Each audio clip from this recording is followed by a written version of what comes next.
12,000 years ago. This is the place that changed human history. Let's go. What Mem is trying to say in simple terms is that this site is the reason why you're stuck in the same place right now.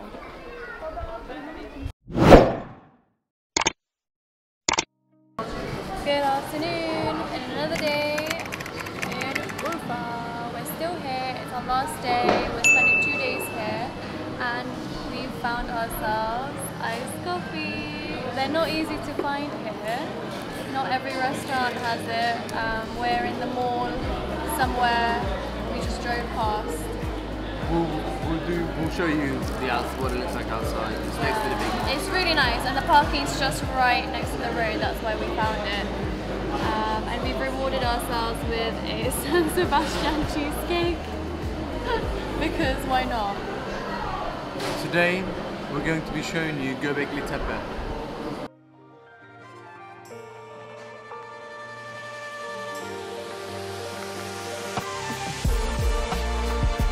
It takes 20 minutes by car. Because we rented a car, we're gonna go there on our way to Mardin. But wait, I just got distracted. It's just random lamps on the street. Or if you don't have a car, you can go on a tour from the city centre. I'm actually so excited to go to Göbekli Tepe. I watched Atiye on Netflix. If you haven't watched that, I would also recommend it. I mean, I didn't finish the second season, but the first one was good. What did you think of it? So Atiye was filmed here in Göbekli Tepe, it's a Turkish TV series. I thought first season was good. Also, the time is currently 3 PM. We specifically waited until about this time to come because apparently it gets way too hot. Bearing in mind we're already in September, mid-September, the temperatures are still about mid-30s. Yes, 32 degrees right now. Yeah. So it's cooled down.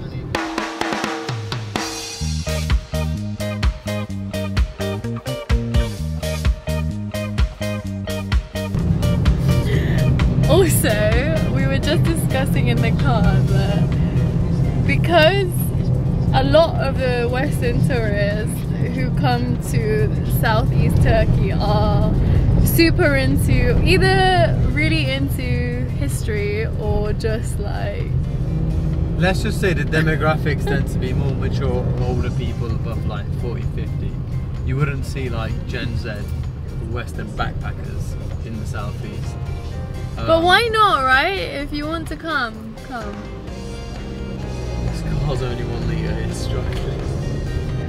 Anyway, no, what I was saying to Iris was, this is like the first series where we vlogged and it's been in like these really historic areas. And normally we're very adventurous, we're into sports, we're out in adventures, beaches, tropical islands, but we're in southeast Turkey and it just isn't really what we used to. So anyway, this is a different thing. Trees. I think it's very interesting, to be honest with you. Okay. Just a disclaimer that we're not old OAP serious about life. We do have a bit of a fun side, not just corporate and history Mehmet. You'll see more of him.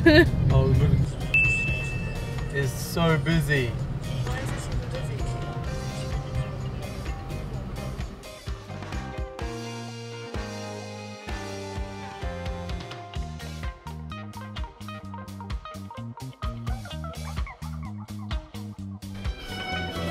This is weird. 12,000 years ago.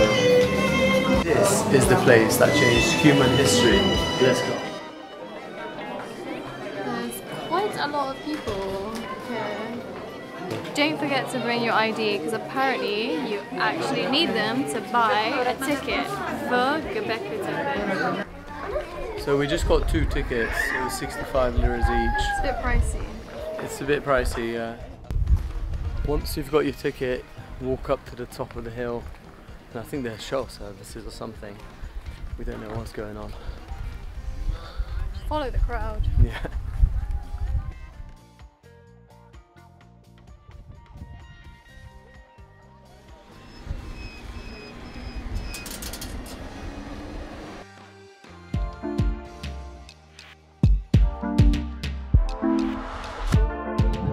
literally took like 20 seconds. He bombed out this road.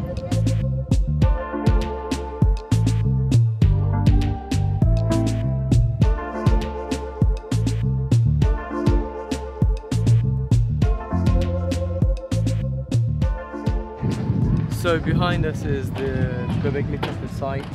As you can see, there's lots of interesting structures here. The significance of this site, it was discovered in 1994 and it's still to this day being excavated. This is the first sign of human history moving from hunter-gatherer to settling into a certain location and actually starting the farming and then being fixed in one location.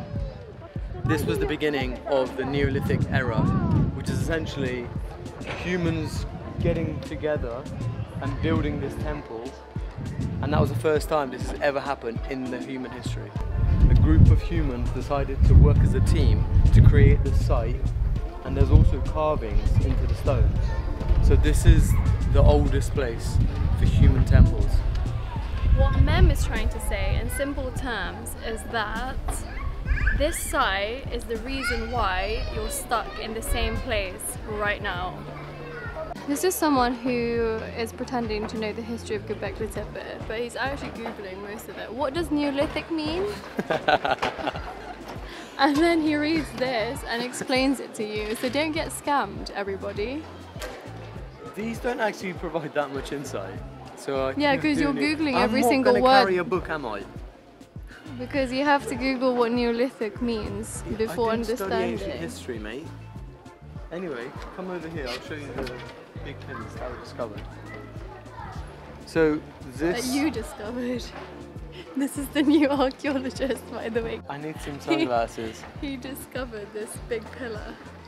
No, the archaeologist discovered this slowly. You just said, let me show you the big pillars that I discovered. No, okay, let's rewind it. You can see near it. Rewind. Forgot what I was going to say, yeah. So the people who built this were pre-Stonehenge. So therefore, this is before humans actually started to use metal tools or like made pottery or anything like that. So this is crazy. There is a lot of these different high pillars which suggest that this is a holy place. People boast about the Stonehenge in the UK.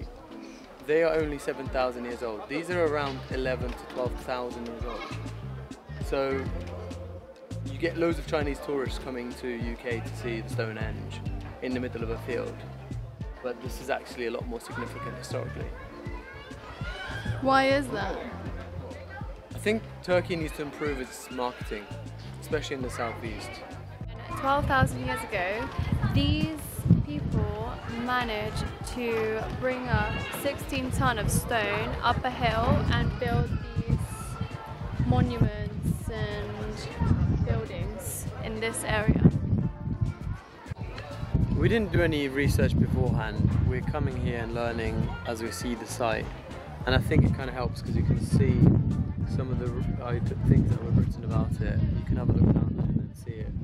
So, for example, these people carved out gazelles, lions, snakes onto these stones. The site isn't really that impressive, but when you read about the history, then you'll know the significance of it. In comparison to Stonehenge and the Roman amphitheatres and, you know, other sites around the world where instantly you're amazed, this isn't like one of them. But once you read the history, it is amazing. And what she's trying to say is it's not Instagrammable. Basically. Saying that when you see it as an excavation site, it's actually still got rubble all around it, and it's not like one site, which is what you normally get in all of the World Heritage sites. You see it and it's like, whoa. But this is still ongoing work, and actually it might change in a couple of years.